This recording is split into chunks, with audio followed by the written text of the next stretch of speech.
আগামী দিনে যে আন্দোলনের আমরা ডাক দেব, সেই আন্দোলন এমন একটি আন্দোলন হবে যে আন্দোলনে বাংলাদেশের সকল মানুষ অংশগ্রহণ করতে পারবে। কোনো ধ্বংসাত্মক কাজে আমাদের দল বিশ্বাস করে না এবং আমরা সেরকম আন্দোলনের ডাকও দিব না।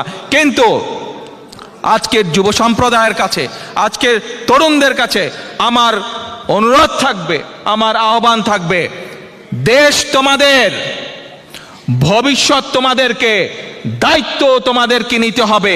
কাজে আমরা যে আন্দোলনের ডাক দিব, সেই আন্দোলনে এমন আন্দোলনের ডাক দিব আমরা যে আন্দোলনে সকলে অংশগ্রহণ করতে পারবে এবং সেই আন্দোলনকে সফল করার মাধ্যমে আমরা আমাদের কাঙ্ক্ষিত বাংলাদেশকে আবার সঠিক পথে ফিরিয়ে আনতে পারবো। যে বাংলাদেশের গণতন্ত্র হারিয়ে গেছে, সেই হারিয়ে যাওয়া পথ থেকে আমরা আবার ইনশাল্লাহ সেই বাংলাদেশকে আমরা সঠিক পথে ফিরিয়ে আনতে পারবো।